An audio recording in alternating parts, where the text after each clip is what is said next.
जय यीशु। प्रभु यीशु के सामर्थ्यवान नाम पर मेरे सभी बहनों एवं भाइयों को और एक बार फादर अभिवादन करते हैं। बाइबल तीर्थ यात्रा के 264वां दिन में आपका स्वागत है। आज हम ईसायाह के ग्रंथ के 24 और 25 अध्यायों पर मनन करेंगे। साथ में प्रवक्ता ग्रंथ का अध्याय 2 और मत्ती के सुसमाचार के अध्याय 4। ईसायाह नबी के 24वां अध्याय। इस अध्याय पर भविष्य में होने वाली, पृथ्वी पर होने वाली कुछ विपत्तियों का विवरण है। एक भविष्य सूचक दृश्य है। जैसा कि प्रकाशना ग्रंथ में कई बातें बताई गई है, उसी तरह पृथ्वी पर पूरे संसार के ऊपर आने वाली विपत्तियों के बारे में ईसायाह नबी को दर्शन मिला और इसलिए वो इसके विषय में बताते हैं। पाप के कारण निवासियों ने, पृथ्वी के निवासियों ने पृथ्वी को पूरा अपवित्र कर दिया है। उन्होंने प्रभु के नियमों का उल्लंघन किया है, उसके आदेश का तिरस्कार किया है। इसलिए अभिशाप पृथ्वी का विनाश कर रहे हैं और उसके निवासियों को पापों का फल भोगना पड़ेगा। वचन 5 और 6, यही इसका संदेश। मुख्य रूप से 5 बातें इस अध्याय से हम निकाल सकते हैं। पहले बात, पाप का हर सुख समाप्त होगा। हर पाप में कुछ सुख है। सारे सुख पाप का समाप्त होगा। न केवल समाप्त होगा बल्कि वो शोक में, दुख में बदलेगा। चाहे वो सुख दारू पीने का हो या भोग विलास का हो या कोई भी पाप से निकलने वाला सुख हो, वो सब दुख में बदलेगा। हर सांसारिक आनंद शोक में बदलेगा। वचन 11 में लिखा है, हर प्रकार का आनंद शोक में बदल गया है। पृथ्वी पर सभी आमोद प्रमोद समाप्त है। हालेलुया। दूसरी बात, पृथ्वी पर पड़ने वाली विपत्तियों से कुछ चुने हुए लोग बच पाएंगे। वचन 14 से, वे बचे हुए लोग ऊंचे स्वर में प्रभु की महिमा का जयकार करते हैं। इसलिए वे निरंतर स्तुति करेंगे, प्रभु में आनंद मनाएंगे। इसलिए चुने हुए प्रभु के भक्त आने वाली विपत्तियों से बचेंगे। ये विपत्ति जो पृथ्वी पर पड़ने वाली है, सबों को नष्ट नहीं करेगा। और तीसरा संदेश यही है, हम लोगों को जो इन बातों को पढ़ रहे हैं, समझ रहे हैं, हम लोगों को चाहिए कि हम अपने सभी पापों के लिए पछतावा करें और सांसारिक पापमय भोग विलास के सुख को छोड़कर प्रभु में आनंद मनाना सीखे। जिससे, प्रभु में आनंद मनाने से क्या है, वो आनंद दुनिया में कोई भी व्यक्ति, ना कोई घटना, ना कोई चीज इसको छीन सकता है। प्रभु में आनंद मनाने वालों का आनंद कोई छीन नहीं सकता। और हम निरंतर प्रभु की स्तुति करने वाले बनेंगे, क्योंकि स्तुति जो है आनंद का प्रकटन है। प्रभु में आनंद मनाने वाले प्रभु की स्तुति करेंगे, क्योंकि स्तुति आनंद का प्रकटन है। जिसके अंदर प्रभु में आनंद है, वो ऑटोमेटिकली बाहर आएगा स्तुति के रूप में। हालेलुया। वो ये तीसरा संदेश। चौथा संदेश यही है, प्रभु सबों का न्याय करेगा, चाहे कितने बड़े हो या छोटा। जैसा कि वचन 2 में लिखा है, याजक हो, जनता हो, स्वामी हो, दास हो, स्वामिनी हो, दासी हो, बेचने वाले हो, खरीदने वाले हो, उधार देने वाले हो या उधार लेने वाले हो, देने वाले हो, साहूकार हो, कर्जदार हो, सभी लोगों के न्याय प्रभु करेगा। और इसलिए हम 21वां वचन में पढ़ते हैं, उस दिन प्रभु आकाश के नक्षत्रों को, पृथ्वी के राजाओं को दंड देगा। आकाश के नक्षत्रों को, कुछ ईश शास्त्रियाँ बोलते हैं ये दुष्टात्मा शक्तियाँ हैं, वो सब समाप्त किया जाएगा, उनको प्रभु दंड देगा।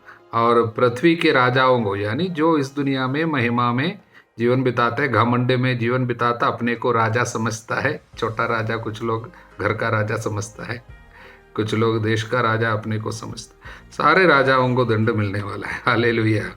इसलिए और अंतिम संदेश यही है, प्रभु का राज्य का अंत नहीं होगा। प्रभु सर्वशक्तिमान प्रभु सियोन पर्वत पर महिमान्वित होकर राज्य करेगा। प्रभु का राज्य, उसका अंत नहीं होगा। प्रभु सदा शासन करेगा। इसलिए हम लोगों को क्या चाहिए? प्रभु के राज्य की खोज करें। यही तो प्रभु ने कहा था, तुम सबसे पहले ईश्वर का राज्य और उसकी धार्मिकता की खोज करो, बाकी सब इस दुनिया की तुमको मिलता ही रहेगा, देता रहेगा हो।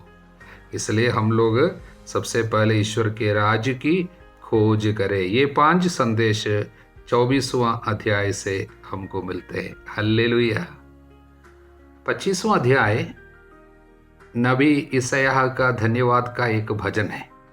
वो धन्यवाद प्रभु का कर रहे हैं, स्तुति कर रहे हैं और कहते हैं सभी राष्ट्र, केवल इज़राइल के लोग नहीं बल्कि अन्य जातियां भी प्रभु के महान कार्यों को समझेंगे, देखेंगे और वे भी आकर स्तुति करेंगे। क्योंकि प्रभु तेरी महिमा और तेरे नाम की स्तुति मैं करूंगा, क्योंकि तूने निष्ठापूर्वक अपनी प्राचीन प्रतिज्ञाओं के अनुसार चमत्कार पूर्ण कार्य संपन्न किए। प्रभु बहुत सुंदर कार्य करते हैं, इसलिए वे स्तुति करते हैं और हम लोगों को भी चाहिए कि हम प्रभु की स्तुति करें। कारण वचन 4, दुर्बल की वो चार दीवारी है, विपत्ति में दरिद्र का वो सहारा है, आंधी पानी से रक्षा का स्थान है, वो तेज धूप से बचने की छाया है। क्योंकि अत्याचारियों का गर्जन दीवार से टकराने वाली आंधी और सूखी भूमि पर तेज धूप जैसा था। इसलिए शत्रुओं से बचाने वाला, शत्रुओं के ऊपर प्रभु न्याय करेगा, हम लोगों को न्याय दिलाएगा। और इसलिए हम लोगों को चाहिए कि हम प्रभु की स्तुति करें, निरंतर धन्यवाद का बलि चढ़ाए। और प्रभु और एक महान कार्य करेगा। वो क्या है? विश्वमंडल का प्रभु इस पर्वत पर सभी राष्ट्रों के लिए एक भोज का प्रबंध करेगा। हालेलुया। ये क्या है? इस पर्वत पर, और आगे पढ़कर देखने से समझ में आएगा, ये केवल संसारिक भोजन नहीं है, ये कोई संसारिक भोजन नहीं है, बल्कि ये ईश्वरीय दिव्य भोजन की बात है। कारण क्या है? यहाँ पर कफन और शोक का वस्त्र हटा देगा, सदा के लिए मृत्यु समाप्त करेगा वो, और सबके मुख से आंसू पोंछ डालेगा और कलंक सबका दूर होगा। वो सब इस भोज से प्राप्त होने वाली आशीर्वाद है। वो कौन सा भोज है? इस पर्वत पर, ये पर्वत ईश शास्त्रियों के मुताबिक कलीसिया है, और प्रभु का परोसा भोजन जो है वो यूकरिस्त है, प्रभु का शरीर है। मिस्सा बलिदान में हमको मिलने वाली वो इस धरती पर रहते समय हमको ये संस्कार में, यूकरिस्तीय संस्कार में हमको ये मिलेंगे, और स्वर्ग में पहुंचने पर हम स्वयं प्रभु के साथ भोजन करेंगे। ईश्वरीय भोजन हमको स्वर्ग में मिलने वाली है, और वही चीज, स्वर्ग का भोजन धरती पर रहते समय भी प्रभु के चुने हुए लोगों को मिलते हैं। वो केवल इज़राइल के लोगों को नहीं बल्कि सारे राष्ट्रों से एकत्रित किए हुए लोग हैं। वही है कलीसिया। कलीसिया केवल यहूदी लोग नहीं है, और पूरे संसार के समस्त मानव जाति के चुने हुए लोग यहाँ पर है कलीसिया में। इसलिए सबों के लिए प्रभु भोजन प्रबंध प्रभु करेगा। तब लोग ये कहते हुए आएंगे, क्या देखो यही हमारा ईश्वर है, इसका भरोसा था, ये हमारा उद्धार करता है। अनेक लोग प्रभु में विश्वास करेंगे। इसलिए ये एक मसीहानिक, यानी ईसा मसीहा के बारे में, ईसा मसीहा में पूरे होने वाली एक भविष्यवाणी है यह, कि प्रभु ईसा मसीहा अपना शरीर और रक्त हमको देंगे, और अनेक लोग यूकरिस्त के द्वारा प्रभु को पहचानेंगे। हालेलुया। यूकरिस्त में जो भी चमत्कार अभी प्रकट हो रही है, उसके द्वारा अनेक जातियां प्रभु के पास आएंगे। वे प्रभु में आनंद मनाना शुरू करेंगे, प्रभु को आनंद का स्रोत मानना शुरू करेंगे। वो ये वचन 9। और उसके बाद कहता है 10 से लेकर, प्रभु मोआब का विनाश करेगा। वो मोआब प्रभु विरोधी है, ईश विरोधी, जो भी प्रभु का विरोध करता था उसको यहाँ पर मोआब चिन्ह से बताया गया है, और प्रभु द्वारा मोआब रौंदा जाएगा। इसलिए जो भी विरोध करता है, प्रभु पर विश्वास नहीं करते हैं और अधार्मिक जीवन जानबूझकर बिताते थे, उन सबों का, उनके ऊपर प्रभु का न्याय आएगा और उनको दंड मिलेगा। हालेलुया। अब हम प्रवक्ता ग्रंथ के अध्याय 2 पर मनन करेंगे। एक बहुत सुंदर अध्याय है। वास्तव में इसमें मुख्य रूप से एक ही संदेश है। वो संदेश इस प्रकार है, जैसे ये वचन, ये अध्याय इस तरह शुरू होते हैं। पहला वचन, पुत्र यदि तुम प्रभु की सेवा करना चाहते हो तो विपत्ति का सामना करने को तैयार हो जाओ। सुना? पुत्र यदि तुम प्रभु की सेवा करना चाहते हो तो विपत्ति का सामना करने को तैयार हो जाओ। विपत्ति का सामना करने को तैयार हो जाओ। हालेलुया। क्योंकि जो भी सेवा करना चाहते हैं, प्रभु पर श्रद्धा रखते हैं, प्रभु को प्यार करते हैं, प्रभु की प्रज्ञा को स्वीकार करना चाहते हैं, उन सभी लोगों को दुख प्यार से सहना पड़ेगा, निराश नहीं होना पड़ेगा। कारण क्या है? कारण 5वां वचन कहते हैं, सोना भी तो आग में रख कर तपाया जाता है, प्रभु के भक्त विपत्ति की भट्टी में तपाया जाएगा। सोना, हाँ, उसकी परख कैसे होती है? आग में होती है। इसलिए दीनहीनता की घड़िया में ईश्वर की कृपा पात्रों की परख होगी। हालेलुया। यदि इस बात को आप भूल जाते हैं, वो धैर्य बनाए नहीं रखता है, सहन शक्ति कम हो जाती है, तो हमें धिक्कार, हमारे ऊपर एक श्राप आ जाता है। इसलिए वचन कहता है, वचन 14, धिक्कार कायर हृदयों, निष्क्रिय हाथों और उस पापी को जो 2 मार्गों पर चलता है। इसका मतलब प्रार्थना करते समय हाँ प्रभु है, सब कुछ है, हल्लेलुया है, सब कुछ है, बढ़िया है, लेकिन थोड़ी सी तकलीफ आया, किसी ने कुछ दुख दिया, घर में थोड़ी सी कुछ क्या है परेशानी आई, तो सब कुछ समाप्त हो गया, प्रार्थना भी समाप्त हो गया। मरने के बारे में बोलता है, गाली देते हैं, धमकी देते हैं। यही है 2 मार्ग पर चलने वाले भक्त। हालेलुया। और उनको धिक्कार निरुत्साह हृदय को, कोई उत्साह नहीं है। कुछ लोग निराश हो जाता है, जो भरोसा नहीं रखता, इसलिए उसकी रक्षा नहीं की जाएगी। जो मूड ऑफ वाले लोग हमेशा मूड ऑफ में रहते हैं, परेशानी को प्यार से उठा नहीं पाते हैं, जीवन के दुखों को स्वीकार नहीं कर पाते हैं, क्रोध उठा नहीं पाते हैं, वे निरुत्साह हो जाते हैं, उनकी रक्षा नहीं होगी। और धिक्कार तुम लोगों को जो धैर्य खो चुके हो, तुम क्या करोगे जब प्रभु लेखा लेने आएगा? क्या करोगे? प्रभु पर श्रद्धा कहाँ है? और प्रभु पर श्रद्धा रखने वालों को ये याद रखना चाहिए कि प्रभु हमको प्यार करता है, इसलिए वो हमारा ख्याल वो रखेगा, समय पर वो हमारे लिए व्यवस्था करेगी, प्रबंध करेगा। इसलिए प्रवक्ता ग्रंथकार हमसे कहते हैं इस अध्याय में वचन 11, पिछली पीढ़ियों पर विचार करके देखो, बाइबल पढ़कर देखो या पीढ़ियों के बारे में पढ़कर देखो, किसने ईश्वर पर भरोसा रखा और निराश हुआ? किसने ईश्वर पर श्रद्धा रखी और परित्यक्त हुआ? किसने ईश्वर से प्रार्थना की और उपेक्षित रहा? फिर तुम क्यों चिंता करते हो? प्रभु के लिए इंतजार क्यों नहीं करते हो? प्रभु पर भरोसा रखते हुए हमको इंतजार करना है, प्रभु के समय के लिए इंतजार करना है। अनेक लोगों में वो इंतजार की वो क्या है, क्षमता नहीं है। आज जब भी तकलीफ आते हैं तुरंत निराश हो जाते हैं। हालेलुया। प्रार्थना करते हैं, आज नहीं मिला तो छोड़ दिया, निराश हो गया। इसलिए ऐसे सारे लोग जिनके पास परसिवियरेंस नहीं है, सहन शक्ति नहीं है, एंड्योरेंस इंग्लिश में बोलते हैं, वो नहीं है, उन सभी लोगों को धिक्कार।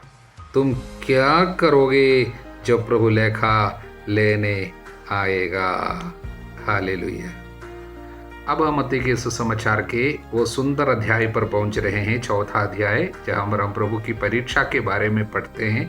शैतान को प्रभु पराजित करते हुए हम लोग देखते हैं। इस तरह शुरू होते हैं। उस समय आत्मा ईसा को निर्जन प्रदेश ले चला, जिससे शैतान उनकी परीक्षा ले।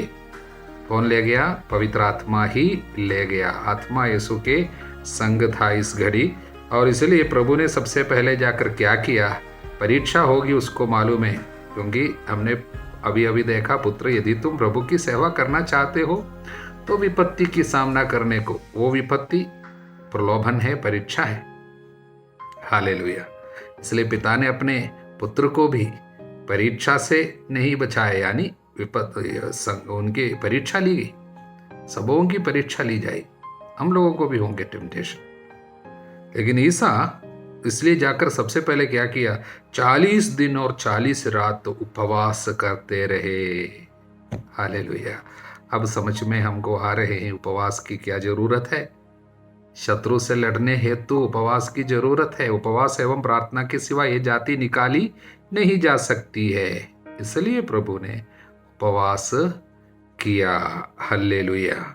इसलिए उपवास काल में है हमको भी उपवास एवं प्रार्थना को छोड़ना नहीं है। उसके महत्व को कम नहीं समझना चाहिए। हालेलुया। और 3 परीक्षा हुई है। हम उस पर अधिक नहीं जा पाते हैं, केवल एक एक बात उसके बारे में बताकर जाएंगे।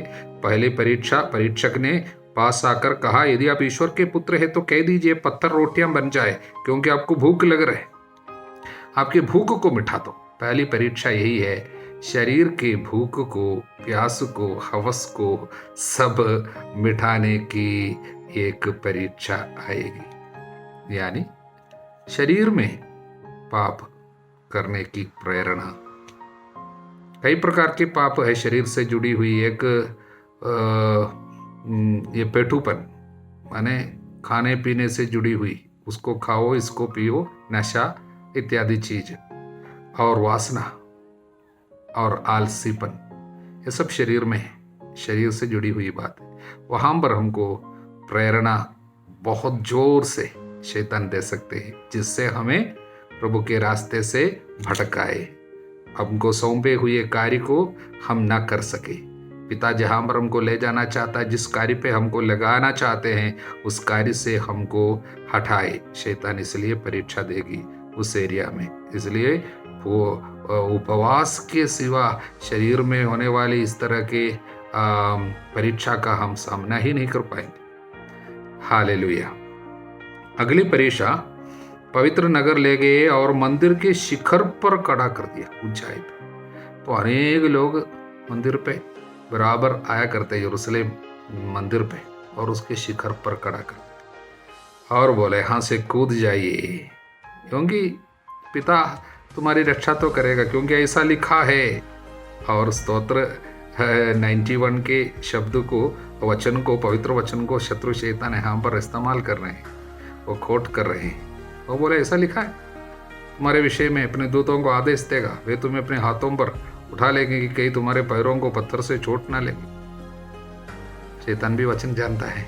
हालेलुया।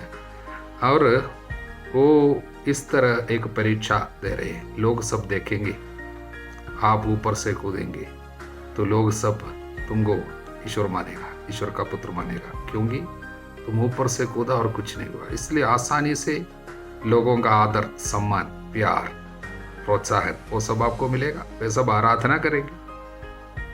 हालेलुया। ये कौन सा प्रलोभन है, कौन सी परीक्षा है? ये परीक्षा है व्यर्थाभिमान का, लोगों की आदर सम्मान जल्दी पाने की एक इच्छा, घमंड, व्यर्थाभिमान इसको कहता है। इसलिए घमंड लोगों के सामने थोड़ा सा अच्छा पाएंगे, लोग सब आपको अच्छा समझेंगे, ये आग्रह बहुत जोर से अंदर शैतान दे सकते हैं, वो है घमंड रूपी आत्मा। और फिर शैतान उन्हें एक अत्यंत ऊंचे पहाड़ पर ले गया, संसार के सभी राज्य और उसका वैभव दिखलाकर कहा, ये सब मैं आपको दे दूंगा, मेरी आराधना करो, मैं आपको दूंगा, मैं आपको दूंगा, दे दूंगा, सारा वैभव दूंगा। यहां पर कौन से प्रलोभन मिल रहे हैं? पाने की इच्छा, बहुत कुछ इकट्ठा करने की इच्छा, वो भी चाहिए, ये भी चाहिए, वो भी मेरा है, इसको भी मैं खरीद लूंगा, इसको भी मैं अपनाऊंगा। लालच, अभी जो है उससे तृप्त नहीं है, वो भी चाहिए। शैतान सब दे देगा। अगर लालच की आत्मा आपके अंदर है, आपको बहुत कुछ मिलेगा, लेकिन पवित्र आत्मा काम करना बंद करेगा। हालेलुया। इसलिए सेवा करने वाले लोगों को मुख्यतः इन परीक्षाओं से सचेत रहना पड़ेगा, सतर्क रहना पड़ेगा। वो है वासना के यानी शरीर की भूमि में आने वाली परीक्षा। दूसरा है वो है घमंड, लोगों के सामने बड़ा बनने की इच्छा। और तीसरा है लालच, बहुत कुछ इकट्ठा करने का आग्रह और इच्छा। इन तीनों पर प्रभु ने उपवास के द्वारा और पवित्र वचन के द्वारा अधिकार पाया, जीत पाया, शैतान को पराजित किया। हम भी उपवास के द्वारा, प्रार्थना के द्वारा, पवित्र वचन के द्वारा इन तमाम शत्रुओं के ऊपर, इन दुष्टात्म शक्तियों के ऊपर अधिकार पा सकते हैं। हालेलुया। और उसके बाद प्रभु वह उपदेश देना शुरू किया, पश्चाताप करो, स्वर्ग का राज्य निकट आ गया है। 17वां वचन, पश्चाताप करने वालों के लिए ईश्वर का राज्य निकट आ जाता है। इस बात मन में रखना, जब हम पश्चाताप करते हैं ईश्वर के राज्य में एक पैर रख लेते हैं। हालेलुया। आगे हम देखते हैं 4 मछुओं का बुलावा। वहां पर ईसा ने सबसे पहले जब दो भाइयों को देखा, समुद्र के किनारे टहलते हुए ईसा ने 2 भाइयों को देखा, सीमोन जो पेतरुस कहलाता है और उसके भाई अंद्रयास। वे समुद्र में जाल डाल रहे थे, अपना काम कर रहे थे। उनको देख के प्रभु ने कहा, मेरे पीछे चले आओ, मैं तुम्हें मनुष्यों के मछुए बनाऊंगा, मैं तुम्हें आत्माओं को बचाने वाला बनाऊंगा, मच्छी पकड़ने वाला नहीं, मनुष्य को पकड़ने वाला बनाऊंगा, मेरे पीछे आओ। वचन 20, वे तुरंत अपने जाल छोड़कर उनके पीछे हो लिए। तुरंत जाल छोड़कर उनके पीछे अगर जाना है तो आप क्या कभी सोचा है उनके प्रभु के चेहरे पे शायद कितना प्रकाश होगा और उनके शब्दों पे कितना सामर्थ्य हो, इससे कि वे तुरंत कुछ भी सोचा नहीं, तुरंत चला गया। प्रभु बुलाने से तुरंत जाना पड़ता है, प्रभु कुछ का बोलने से तुरंत करना पड़ता है। कल करूंगा बोल के प्रभु को इंतजार नहीं कराना। हालेलुया। वहां से आगे बढ़ने पर ईसा ने और 2 भाइयों को देखा, जबदी के पुत्र याकूब और उसके भाई, उनको भी बुलाया। वे मरम्मत कर रहे थे जाल, ईसा ने उन्हें बुलाया। वे तुरंत नाव और अपने पिता को छोड़कर उनके पीछे हो लिए। क्या सामर्थ्य थी, क्या शक्ति थी उनके वचनों में। तुरंत इमीडिएटली। प्रियजनों, ये हमारी प्रार्थना रहे आज कि हम भी प्रभु के कार्यों में उत्सुकता दिखाएं, हम कुनकुने ना रहे, ठंडे ना रहे। प्रभु के कार्य तुरंत करने का आग्रह और उत्साह, प्रभु की सेवा में एक उत्साह, आत्माओं को बचाने का आग्रह और प्रभु के वचनों का सामर्थ्य को अपनाने की एक कृपा हम सभी लोगों को मिले। सर्वशक्तिमान ईश्वर पिता, पुत्र, पवित्र आत्मा आप सभी लोगों को आशीर्वाद प्रदान करें। आमीन।